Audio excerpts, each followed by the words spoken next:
नमस्कार दोस्तों, जय हिंद, वंदे मातरम। सभी प्यारे मित्रों का, सभी भावी अध्यापक अध्यापिकाओं का वेलकम, अभिनंदन अभिनंदन है दोस्तों। आपके अपने परिवार शिक्षकों के परिवार जायसवाल कोचिंग सेंटर पर, पावर्ड बाई शिक्षा ही प्रकाश है।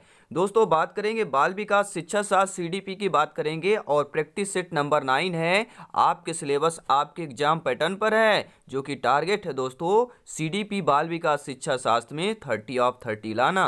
और ये दोस्तों पिछले जो हमारा प्रैक्टिस सेट 8 था उसका यह मॉक क्वेश्चन था। आइए इस मॉक क्वेश्चन को देखते हैं, साथ ही साथ 30 महत्वपूर्ण क्वेश्चन भी बात करेंगे। आइए देखते हैं दोस्तों, कल का जो मॉक क्वेश्चन था कि अहम निर्देशित होता है, जो अहम होता है वह निर्देशित होता है सुख के सिद्धांत द्वारा, वास्तविकता सिद्धांत द्वारा, आदर्शवादी सिद्धांत द्वारा या सामान्य सिद्धांत द्वारा। सभी प्यारे मित्र कमेंट कर रहे थे, बहुत से मित्रों का, भावी अध्यापक अध्यापिकाएं, शिक्षक बंधुओं कमेंट आया था। मैं सभी का तहे दिल से अभिनंदन स्वागत करता हूं। जायसवाल सर आप सभी को नमन करते हैं। और अहम निर्देशित होता है दोस्तों, बात कर रहे हैं वास्तविकता के सिद्धांत। अहम निर्देशित होता है किससे? वास्तविकता के सिद्धांत द्वारा अहम निर्देशित होता है। और आज की क्लास का पहला प्रश्न, आज के प्रैक्टिस सेट का, आज के सेशन का पहला प्रश्न है। सभी प्यारे मित्र कमेंट करेंगे, फीडबैक करेंगे कि मनोवैज्ञानिकों के अनुसार निम्नलिखित में से किस विधि द्वारा मूल प्रवृत्तियों में परिवर्तन लाया जा सकता है? सहबंध द्वारा, मार्गांतरीकरण द्वारा, विलयन द्वारा या नवीनीकरण द्वारा। सभी प्यारे मित्र कमेंट करेंगे। मनोवैज्ञानिकों के अनुसार निम्नलिखित में से किस विधि द्वारा मूल प्रवृत्तियों में परिवर्तन लाया जा सकता है? जो मूल प्रवृत्तियां होती हैं उन पर परिवर्तन लाया जा सकता है, किस विधि द्वारा लाया जा सकता है? तो मनोवैज्ञानिकों के अनुसार दोस्तों मार्गांतरीकरण, जी हाँ, मार्गांतरीकरण यानी मार्ग अंतरीकरण मूल प्रवृत्तियों द्वारा मूल प्रवृत्तियों में परिवर्तन लाया जा सकता है। सभी प्यारे मित्र कहेंगे कि सर ये मार्ग अंतरीकरण ये है क्या विधि, ये होती क्या है दोस्तों? देखिए दोस्तों, जो जन्मजात प्राकृत मूल प्रवृत्तियों को सामाजिक स्वीकृत रूप प्रदान करना ही मार्गांतरीकरण या सब्लिमेशन कहलाता है। जन्मजात प्राकृत मूल प्रवृत्तियों को सामाजिक स्वीकृत रूप प्रदान करना ही आपका सब्लिमेशन यानी कि मार्गांतरीकरण कहलाता है। तो राइट ऑप्शन आपका बी ऑप्शन हो जाएगा सभी प्यारे मित्र। अब देखते हैं दोस्तों अगला प्रश्न। अगला प्रश्न यह है, खिलौने की आयु कहा जाता है। यह दोस्तों लगभग समस्त टीटी एग्जाम में पूछा गया प्रश्न है। जी हाँ, गोल्डन क्वेश्चन है यह। खिलौने की आयु सभी प्यारे मित्र जानते हैं कि जो बालक की बाल्यावस्था को कहते हैं बच्चे का, लेकिन जो पूर्व बाल्यावस्था होती है उसको खिलौने की आयु कहते हैं। क्या कहते हैं? खिलौने की आयु पूर्व बाल्यावस्था को कहते हैं। और अगला प्रश्न देखिएगा ध्यानपूर्वक, हर एक क्वेश्चन दोस्तों इंपॉर्टेंट है क्योंकि सिलेक्शन दोस्तों सर्वोपरि है। अब देखते हैं दोस्तों, तीसरा प्रश्न आपके स्क्रीन पर है कि निम्नलिखित में से कौन सा एक माध्यमिक विद्यालय की कक्षा कक्ष में शिक्षक की भूमिका का सर्वोत्तम उचित वर्णन करता है? व्याख्यान देने के लिए पॉइंट प्रेजेंटेशन का प्रयोग करना, बहुप्रेस को निरुत्साहित करना तथा एक आयामी परिपेक्ष पर केंद्रीभूत होना, या दोस्तों चर्चाओं के अवसर उपलब्ध कराना, या प्रथम स्थान के लिए शिक्षार्थियों को आपस में प्रतिस्पर्धा के लिए बढ़ावा देना। तो आप सभी लोग जानते हैं, भावी अध्यापक अध्यापिकाएं हैं, कि एक माध्यमिक विद्यालय की कक्षा कक्ष में शिक्षक की भूमिका का सर्वोत्तम उचित वर्णन क्या करता है? सभी प्यारे मित्र जानते हैं कि चर्चाओं के अवसर उपलब्ध कराना। क्या हो जाएगा दोस्तों? चर्चाओं के अवसर उपलब्ध कराना। आई होप सभी प्यारे मित्र वीडियो को लाइक अवश्य कर लिया होगा। बहुत बहुत धन्यवाद सभी मित्रों को। अब देखते हैं दोस्तों चौथा प्रश्न।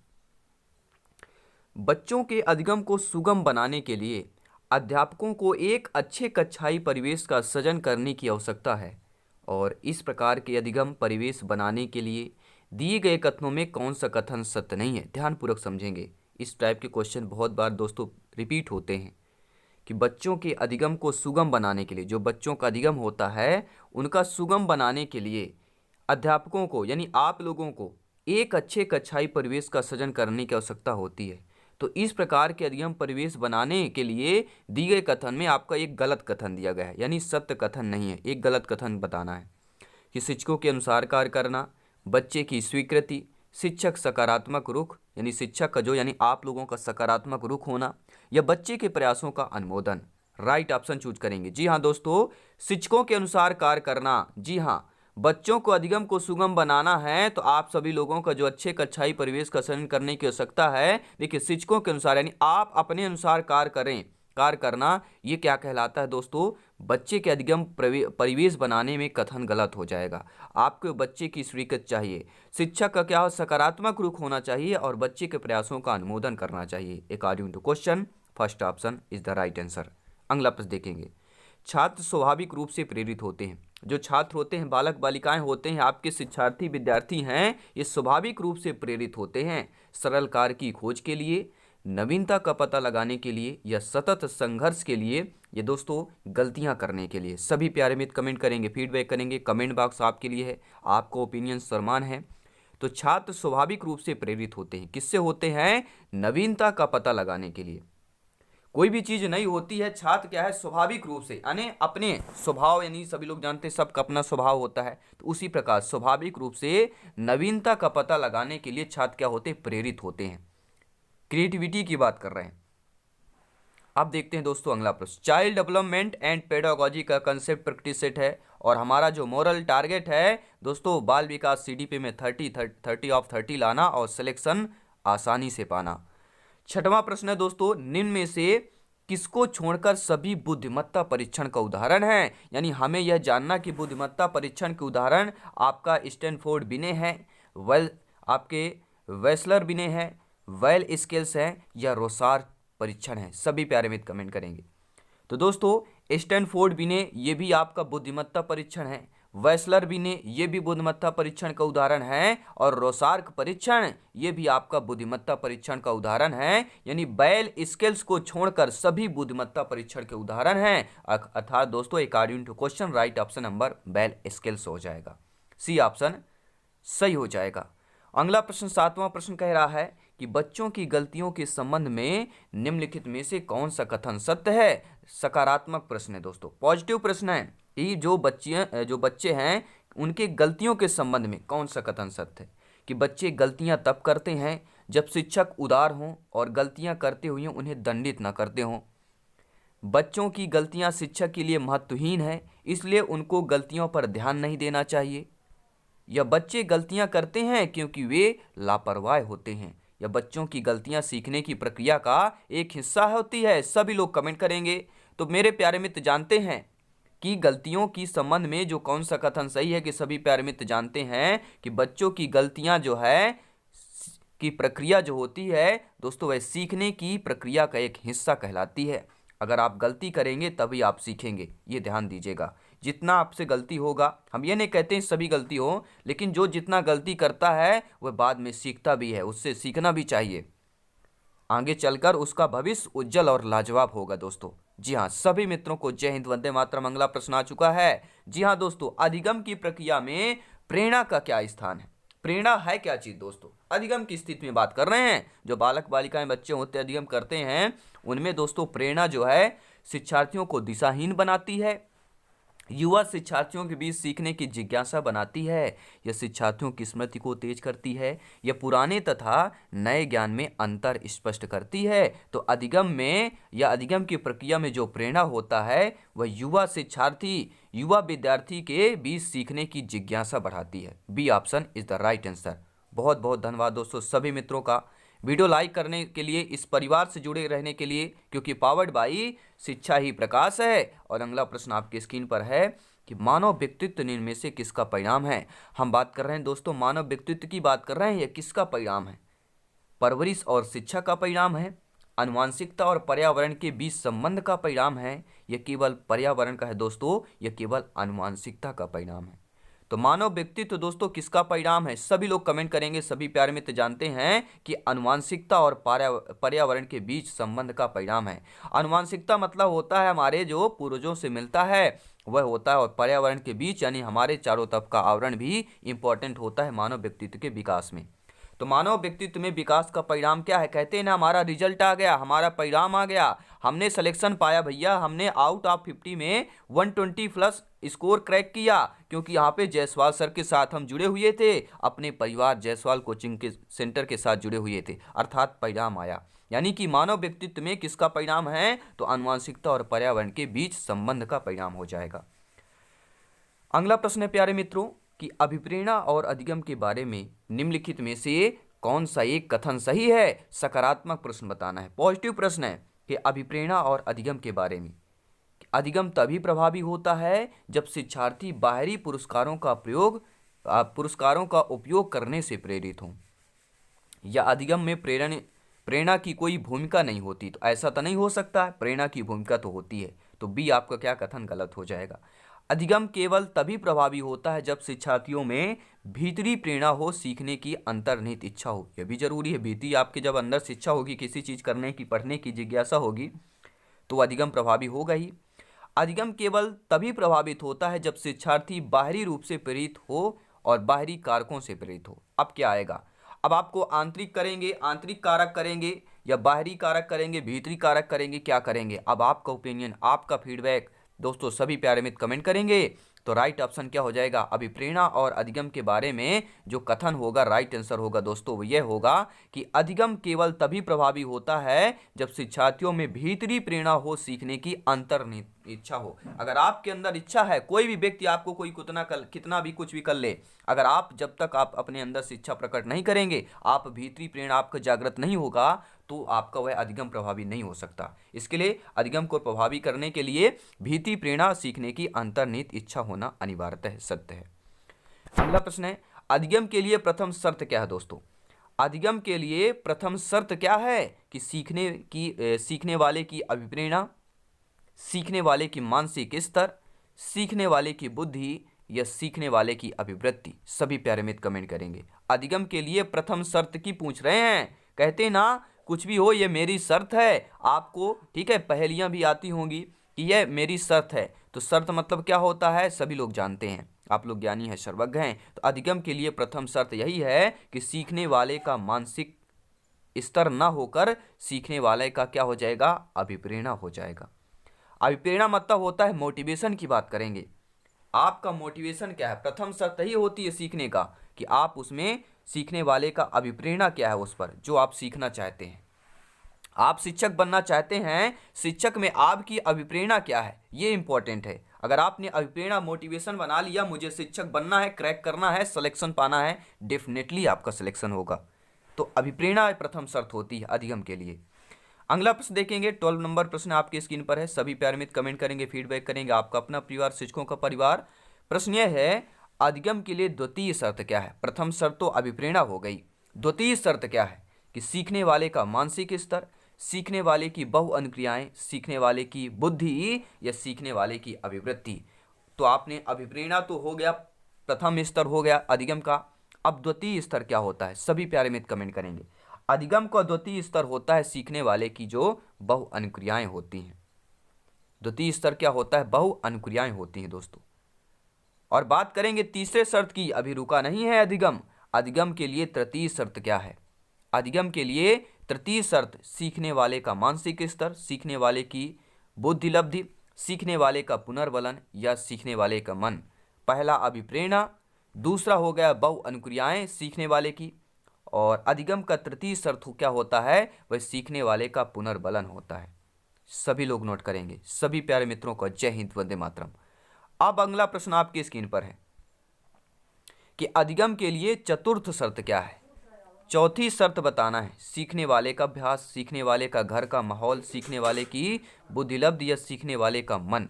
तो अधिगम के लिए चतुर्थ शर्त क्या है, सभी प्यारे मित्र कमेंट करेंगे। आपका ओपिनियन, आपका फीडबैक सम्मान है। आप सभी भावी अध्यापक अध्यापिकाएं हैं, जयसवाल सर आप सभी को नमन करते हैं। ये नमन स्वीकार कीजिएगा, एक कि शिक्षकों के लिए है, आप भावी अध्यापक अध्यापिकाओं के लिए है। तो चतुर्थ शर्त की बात करेंगे। चतुर्थ शर्त है दोस्तों, कहता है अधिगम का चौथा शर्त यही है कि सीखने वाले का अभ्यास, कितना अच्छा आप प्रैक्टिस करते हैं, कितना ज़्यादा प्रैक्टिस करते हैं, कितना ज़्यादा क्लास आप लोग अटेंड करते हैं। तो सीखने वाले का अभ्यास चतुर्थ शर्त होता है अधिगम का। 4 शर्त हैं, आप लोगों ने नोट कर लिया। अब देखते हैं दोस्तों अगला प्रश्न। अधिगम अपेक्षाकृत व्यवहार में स्थायी परिवर्तन है जो अभ्यास अथवा अनुभव के परिणाम स्वरूप होता है। यह परिभाषा किस वैज्ञानिक ने दी है? अधिगम अपेक्षाकृत व्यवहार में स्थायी परिवर्तन है और जो अभ्यास अथवा अनुभव के परिणाम स्वरूप होता है। यह परिभाषा गेट्स, मॉर्गन, वुडवर्थ या गिलफोर्ड का है। किसका हो जाएगा? तो राइट ऑप्शन हो जाएगा दोस्तों, अधिगम अपेक्षाकृत व्यवहार में स्थायी परिवर्तन है जो अभ्यास अथवा अनुभव के परिणाम स्वरूप होता है। जब आप स्वयं करेंगे, जब स्वयं आपका मन, आपका तन यानी मन जब आप स्वयं अभ्यास अनुभव के परिणाम स्वरूप होता है, अर्थात मॉर्गन की बात करेंगे। किसका कथन है दोस्तों? मॉर्गन का कथन है। और स्टेटमेंट 1 से 2 प्रश्न आपको पता है एग्जाम में पूछे जाते हैं। दोस्तों अगला प्रश्न है, अनुभव एवं प्रशिक्षण द्वारा व्यवहार में संशोधन ही अधिगम है, यह परिभाषा किस मनोवैज्ञानिक ने दी? मॉर्गन, वुडवर्थ, गेट्स या गिलफोर्ड? तो अनुभव एवं प्रशिक्षण द्वारा व्यवहार में संशोधन ही अधिगम है, यानी अनुभव और प्रशिक्षण के द्वारा जो आप अपने व्यवहार में संशोधन करते हैं वही आपका अधिगम है। तो संशोधन बताने वाले, संशोधन करने वाले व्यवहार में आपके जो मनोवैज्ञानिक है वह गेट्स हो जाएंगे। जी हाँ, अनुभव एवं प्रशिक्षण द्वारा व्यवहार में संशोधन ही अधिगम है, यह परिभाषा किस मनोवैज्ञानिक ने दी है? दोस्तों गेट्स ने दी है। सभी लोग नोट कर लेंगे। देखिए, कुछ भी संशोधन करना हो तो गेट के पहले कर लें। अगर आप इंटरव्यू देने जा रहे हैं, पेपर एग्जाम में, कुछ भी संशोधन है गेट के अंदर जाने के पहले ही कर लें। जो भी संशोधन हो आपके, जो भी व्यवहार का, वो गेट के अंदर ही कर लें, यानी गेट के पहले ही कर लेना है। तो गेट्स ने कहता। और ये सारी चीज़ें हम करते हैं थोड़ा क्रिएटिविटी, ताकि ये सारी चीज़ें आपको याद रहे। ठीक है, आपके एग्जाम सेंटर में सर ऐसा ने कहा था, तो कुछ ट्रिक और क्रिएटिविटी करते हैं। अधिगम आदतों, ज्ञान और अभिवृत्तियों का अर्जन है, यह परिभाषा किस मनोवैज्ञानिक ने दी है? जी हाँ दोस्तों, ध्यानपूर्वक, अधिगम आदत, ज्ञान, अभिवृत्ति का अर्जन है, यह परिभाषा मॉर्गन का है, क्रो का है, वुडवर्थ का है या गिलफोर्ड का है? सभी प्यारे मित्र कमेंट करेंगे, फीडबैक करेंगे, क्योंकि सिलेक्शन दोस्तों सर्वोपरि है। तो अधिगम आदत, ज्ञान, अभिवृत्ति का अर्जन, यह परिभाषा दोस्तों किस मनोवैज्ञानिक ने दी है? तो आपको के पर जाना है कि अधिगम आदत, ज्ञान, अभिवृत्ति, 4 चीजें दी गई हैं, 2 गुणे 2 कर दीजिए, अर्थात के कर दीजिए। आपका हो जाएगा क्रो, बी ऑप्शन सही हो जाएगा। अब देखिएगा दोस्तों 18 नंबर देखिए, प्रश्न क्या कह रहा है आपका, प्यारा सा प्रश्न है कि व्यवहार के कारण व्यवहार परिवर्तन अधिगम है। नोट करेंगे, स्टेटमेंट बहुत इंपॉर्टेंट, कथन बहुत इंपॉर्टेंट होता है कि व्यवहार के कारण व्यवहार परिवर्तन जो होता है अधिगम है। यह परिभाषा क्रो का है, मॉर्गन का है, गिलफोर्ड का है या वुडवर्थ का है? तो दोस्तों व्यवहार के कारण व्यवहार परिवर्तन अधिगम है, यह परिभाषा आपके किसका हो जाएगा? गिलफोर्ड का हो जाएगा। सी ऑप्शन सही हो जाएगा। सभी मित्रों को जय हिंद, वंदे मातरम। दोस्तों अगर आपने दोस्तों टेलीग्राम पर ज्वाइन नहीं किया है तो टेलीग्राम पे आज ही ज्वाइन कर लें। नोट्स, पीडीएफ फाइल सब कुछ फ्री में, क्योंकि राष्ट्र हित में शिक्षा की बात करते हैं। सर्च करना है जायसवाल कोचिंग सेंटर। और साथ ही साथ दोस्तों इंस्टाग्राम पर भी आप लोग फॉलो कर सकते हैं, वहां पर आप जायसवाल सर से डायरेक्टली मैसेज, चैट, जो भी प्रॉब्लम हो आप, ठीक है, वहां पर डायरेक्टली हमें फॉलो कर सकते हैं अगर आप इंस्टाग्राम पर हैं। लिंक भी डिस्क्रिप्शन में दे दिया गया है, या आप लोग सर्च भी कर सकते हैं। अब देखते हैं दोस्तों अगला प्रश्न आपकी स्क्रीन पर है, सभी प्यारे मित्र कमेंट करेंगे, फीडबैक करेंगे। 19 नंबर क्वेश्चन है और यह 30 ऑफ 30 की तैयारी चल रही है कि पूर्व निर्मित व्यवहार में अनुभव द्वारा परिवर्तन ही अधिगम है, यह परिभाषा किस मनोवैज्ञानिक ने दी है? आपके काल्विन ने, क्रो ने, गिलफोर्ड ने या मॉर्गन ने दी है? तो पूर्व निर्मित व्यवहार में अनुभव द्वारा परिवर्तन ही अधिगम है, यह परिभाषा देने वाले दोस्तों आपके काल्विन की बात करेंगे। जी हाँ, पूर्व निर्मित व्यवहार, पूर्व यानी कि पहले यानी कि काल की बात करेंगे, भूतकाल की बात कर रहे हैं। पूर्व निर्मित व्यवहार जो आपका पहले से है, पहले से जो आप भूतकाल से जो आपका व्यवहार है, ठीक है, क्रिएटिविटी आपका जो है, ठीक है, संबंध है, रिलेशन है, वह अनुभव द्वारा परिवर्तन ही अधिगम है। यह आपके किसका कहना है? काल्विन का है। तो पूर्व निर्मित व्यवहार, पूर्व यानी पहले, भूतकाल, तो काल का यहाँ पे फैक्ट चल रहा है। तो यहाँ पे क्या हो जाएगा? पहला ऑप्शन सही हो जाएगा। अगला प्रश्न देखेंगे दोस्तों आपके स्क्रीन पर है कि अधिगम व्यक्ति में एक परिवर्तन है जो उसके वातावरण के परिवर्तनों के अनुसरण में होता है, यह परिभाषा किस वैज्ञानिक ने दी है? क्रो, फ्रॉयड, मॉर्गन, पील की बात करेंगे। तो अधिगम व्यक्ति में एक परिवर्तन है जो उसके वातावरण के परिवर्तनों के अनुसरण में होता है, यह परिभाषा दोस्तों आपके पील ने दी है। किसने दी है? पील ने दी है। सभी लोग नोट कर लेंगे। अगला प्रश्न देखेंगे दोस्तों आपकी स्क्रीन पर है, 20 नंबर प्रश्न है। आप लोग आई होप सभी प्यारे मित्र अच्छे तरीके से देख पा रहे हैं। प्रश्न है दोस्तों, सभी प्यारे मित्र कमेंट करेंगे, फीडबैक करेंगे कि किस मनोवैज्ञानिक का सिद्धांत सुव्यवस्थित व्यवहार का सिद्धांत के नाम से जाना जाता है? सभी लोग नोट करेंगे। जी हाँ दोस्तों, सुव्यवस्थित व्यवहार का सिद्धांत से किस मनोवैज्ञानिक का सिद्धांत जो है जाना जाता है? वर्वकल, CL हेल, कोहलर या मन की बात करेंगे। तो सुव्यवस्थित व्यवहार का सिद्धांत किस नाम से जाना जाता है? हम बात कर रहे हैं दोस्तों CL हल की बात कर रहे हैं। जी हाँ, सुव्यवस्थित ढंग से अगर आपका व्यवहार अपने अनुसार हल कर रहे हैं, सुव्यवस्थित व्यवहार जो है आप अच्छे तरीके से हल कर पा रहे हैं तो आपका जीवन सर्वोच्च हो जाएगा। ठीक है, सर्वोपरि होगा, सर्वोपरि सिद्ध होगा, सर्वोपरि प्रसिद्ध होगा। तो सुव्यवस्थित व्यवहार का सिद्धांत CL हल्का हो जाएगा। 22 नंबर क्वेश्चन देखेंगे दोस्तों, आपकी स्क्रीन पर है। सभी प्यारे मित्र कमेंट करेंगे, फीडबैक करेंगे। 22 नंबर जो प्रश्न है कि चेतन, अर्धचेतन और अचेतन किसका अंग है? सभी लोग कमेंट करेंगे। अंग की बात कर रहे हैं, जी हाँ दोस्तों, चेतन, अर्धचेतन और अचेतन किसके अंग है? चेतना के, मस्तिष्क के, शरीर के या बुद्धि के? तो दोस्तों चेतन, अर्धचेतन, अचेतन या किसके अंग हैं? ये आपके दोस्तों चेतना के ही अंग कहलाते हैं। चेतना के 3 स्तर होते हैं। पहला होता है चेतन, अर्धचेतन और अचेतन। ये चेतना के ही 3 स्तर हैं। तो राइट ऑप्शन पहला हो जाएगा। यहाँ पे बहुत से बच्चे कर देते हैं बुद्धि होगा यार, चेतना करना शायद बुद्धि या मस्तिष्क से संबंधित होगा, लेकिन आपका यह चेतना के ही अंग है दोस्तों। अब देखते हैं दोस्तों, अगला प्रश्न आपका है कि निम्न में से कौन सी पूर्व बाल्यावस्था की विशेषता नहीं है? नेगेटिव, नकारात्मक प्रश्न है कि पूर्व बाल्यावस्था की विशेषता नहीं है। दल में रहने की अवस्था, अनुकरण करने की अवस्था, प्रश्न करने की अवस्था, खेलने की अवस्था। तो दोस्तों कौन सी जो है पूर्व बाल्यावस्था की विशेषता नहीं है? पूर्व बाल्यावस्था की खेलने की अवस्था जो है विशेषता नहीं होती है। बहुत बार टीटी एग्जाम में पूछा गया प्रश्न है, ठीक है, और इस प्रश्न पर बहुत ज़्यादा खोज भी हुआ, क्रिएट भी हुआ है, ठीक है, बहुत सारा। यहाँ पर डी ऑप्शन सही हमने पाया। और आपको ओपिनियन जो भी हो दोस्तों इस प्रश्न पर, क्योंकि बहुत ज़्यादा कन्फ्यूजन है इस प्रश्न पर, तो आप लोग कमेंट करके जरूर इसका फीडबैक देंगे। I think option number D होना चाहिए। अब आपको ओपिनियन क्या है, फीडबैक सभी प्यारे मित्र कमेंट करेंगे। अब देखते हैं दोस्तों अगला प्रश्न कि व्यक्तित्व का पहला प्रकारात्मक वर्गीकरण प्रस्तुत करने वाले मन हैं, सेल्डन हैं, हिपोक्रेट्स हैं या कैटले हैं? हम बात कर रहे हैं व्यक्तित्व का पहला प्रकारात्मक वर्गीकरण किसने प्रस्तुत किया है? तो आपकी कोई और नहीं, हिपोक्रेट्स की बात करेंगे। जी हाँ दोस्तों, मनोविज्ञान में व्यक्तित्व भावात्मक विचार और व्यवहार पैटर्न का एक संग्रह है जो उस व्यक्ति के लिए अद्वितीय है जो समय के साथ संगत। ग्रीक दार्शनिक चिकित्सक हिप्पोक्रेट्स ने रिकॉर्ड किया कि पहले ज्ञात व्यक्तित्व मॉडल ने अपने 4 प्रकार को शरीर के कई तरल पदार्थों का हास्य और व्यक्तित्व के पास रखा। तो ग्रीक दार्शनिक और चिकित्सक आपके हिप्पोक्रेट्स माने जाते हैं। तो हिप्पोक्रेट्स एक क्या है, ग्रीक दार्शनिक भी हैं। सभी लोग नोट कर लेंगे। अगला प्रश्न, इसके बाद 5 क्वेश्चन और कंप्लीट करेंगे।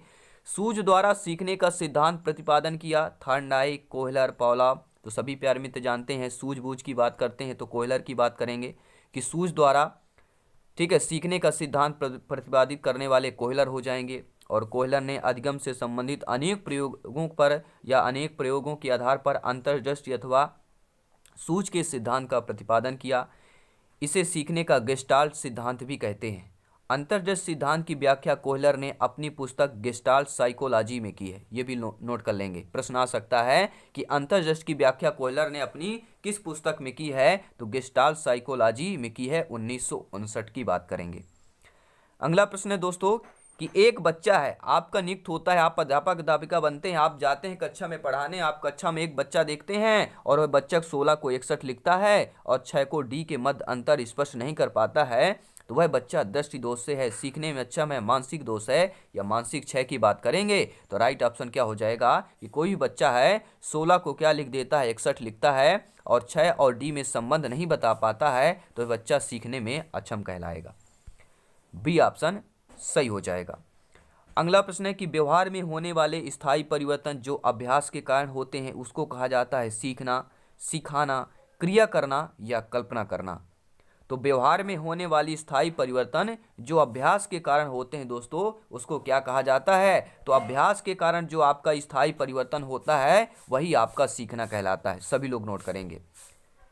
अगला प्रश्न आपकी स्क्रीन पर, इसके बाद 2-3 प्रश्न लाजवाब है और अंतिम प्रश्न सभी को पता है मॉक क्वेश्चन रहता है।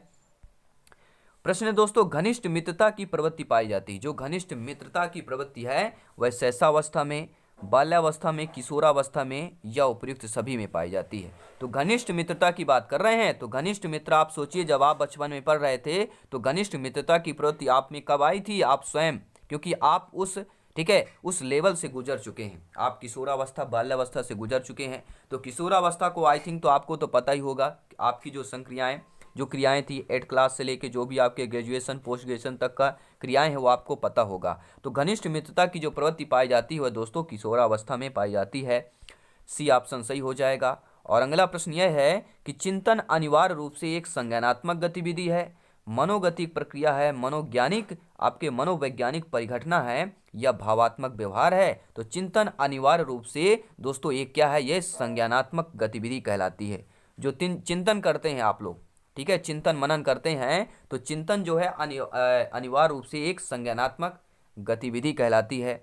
और ये आपका मॉक क्वेश्चन दोस्तों तैयार है। जी हाँ, मॉक क्वेश्चन आपका आ चुका है। आइए देखते हैं आज का मॉक क्वेश्चन क्या पूछा जा रहा है कि इनमें से कौन सा बाल विकास का सिद्धांत है। आपको बताना है कि बाल विकास का सिद्धांत कौन सा है। विकास परिपक्वन तथा अनुभव के बीच अन्योन्य क्रिया की वजह से घटित होता है। अनुभव विकास का एकमात्र निर्धारक है। यह विकास प्रबलन तथा दंड के द्वारा सुनिश्चित किया जाता है। यह विकास प्रत्येक बच्चे की गति का सही ढंग से अनुमान लगा सकता है। तो दोस्तों इनमें से बताना बाल विकास का सिद्धांत कौन सा। सभी प्यारे मित्र कमेंट करेंगे, फीडबैक करेंगे और आपको बताना है आउट ऑफ 30 में से आपका इस सेशन में कितना स्कोर है। 20+ है, 25+ है। सभी प्यारे मित्र अपना अपना स्कोर कमेंट करेंगे। सभी मित्रों को जय हिंद, वंदे मातरम। दोस्तों तैयारी सर्वोपरि चल रही है। आउट ऑफ 150 में सिलेक्शन क्रैक करने वाली तैयारी चल रही है, यानी 125 का प्लस जो है स्कोर हमें क्रैक करना है और सिलेक्शन पाना है। हर एक सब्जेक्ट हर एक क्लास आपको सेशन मिलेगा। आप लोग चैनल को विजिट कीजिए, प्लेलिस्ट चेक कीजिए, सारी क्लासेज आपके पैटर्न पर, एग्जाम पैटर्न सिलेबस के अनुसार है। तो सभी मित्रों को जय हिंद, वंदे मातरम। दोस्तों जल्दी मिलते हैं नेक्स्ट क्लास पर। धन्यवाद सभी का।